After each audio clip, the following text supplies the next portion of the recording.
नित्तिका चाहर जी। राधे राधे। राधे राधे महाराज जी, आपके चरणों में कोटि कोटि प्रणाम।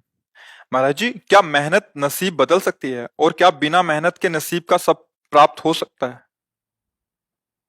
हाँ, उसे मतलब आप ग्रामीण भाषा में प्रश्न कर रहे हो। उसे शास्त्रीय भाषा में पुरुषार्थ कहते हैं। मेहनत का मतलब पुरुषार्थ। अगर प्रबल पुरुषार्थ है तो बुरे प्रारब्ध को मिटा सकता है और नवीन सुख सामग्री को सजा सकता है।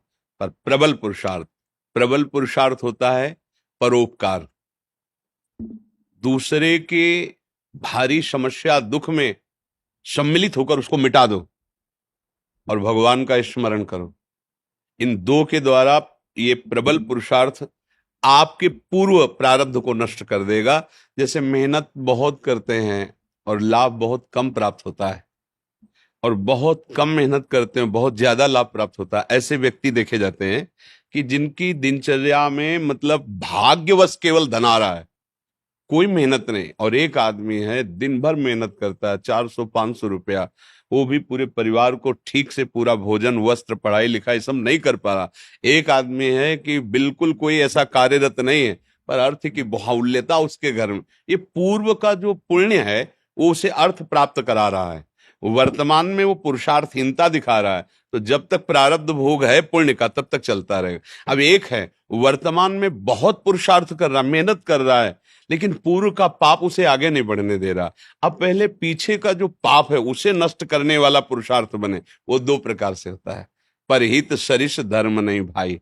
दूसरे का किसी का ऐसा हित हो जाए जो असहाय है, असमर्थ है, रोगी है, परेशान स्थिति में, हम उसका सहयोग कर दें बिना किसी स्वार्थ के और प्रभु का नाम जप करें। इन दो के द्वारा हम पुराने पुराने कर्मों का परिणाम जो हमें आगे नहीं बढ़े उनको हम नष्ट कर सकते हैं। तो हुआ तो ये भी प्रयास ही ना, मेहनत ये भी तो हुई ना।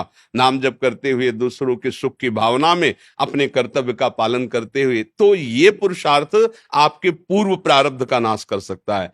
भाग्य से ही सब कुछ मिलता है ऐसा नहीं है, भाग्य भी काम करता है।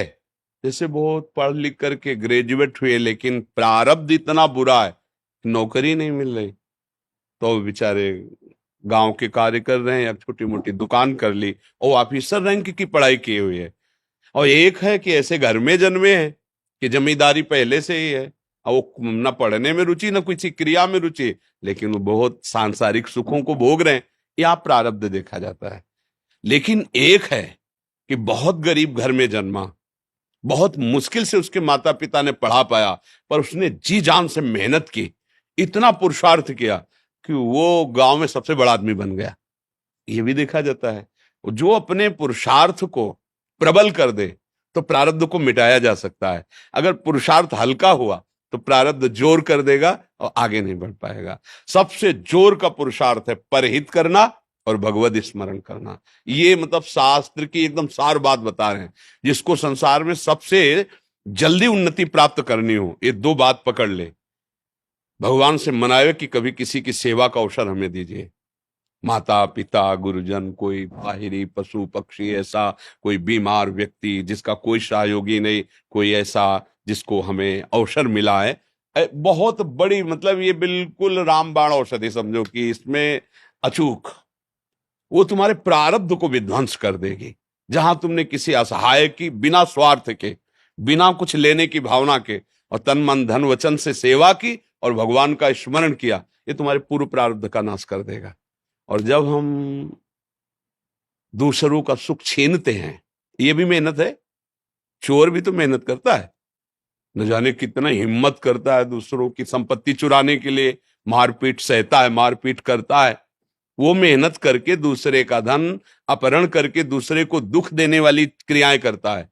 तो उसकी ये मेहनत, उसके पूर्व के पुण्य जो जमा है आगे सुख देने वाले, उनका नाश प्रारंभ हो जाता है। पूर्व का पाप और वर्तमान का पाप, ये जब दोनों मिलेंगे तो किसी काम का नहीं कहते मिट्टी में मिल गया, किसी काम का नहीं, सब विध्वंस हो जाता है। इसलिए सदाचरण करो। और ये अंदर की बात कह रहा हूं, हृदय की, दूसरों को सुख पहुंचाने की भावना ले आओ और नाम जप करो, जय को प्राप्त हो जाओगे। परहित सरिस धर्म नहीं भाई। जटायु जी को वो गति वो दुलार मिला जो महाराज दशरथ जी को प्रभु ले दशरथ जी वहां प्राण त्याग रहे हैं, भगवान श्री राम वनवास में। जटायु जी ने अपने प्राणों की परवाह न करके सीता जी की रक्षा रावण से करने के लिए रावण पर, महाबली रावण है, आक्रमण कर दिया और एक बार तो बेहोश करके गिरा ही दिया चोंच और पंजों की मार से, और उसके चंद्रहास के प्रहार से पंख कट गए।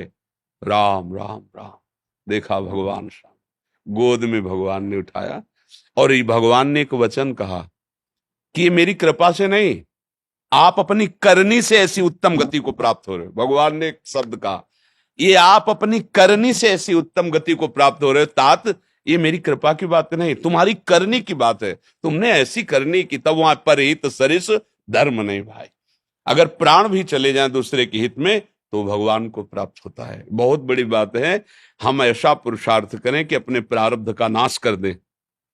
जो हमारा बुरा प्रारब्ध हमको नष्ट करने, हमें दुख देने, हमें विपत्ति में फंसाने आया, मंगल हो जाएगा। भगवान का नाम और दूसरों को सुख प्रदान करने की भावना।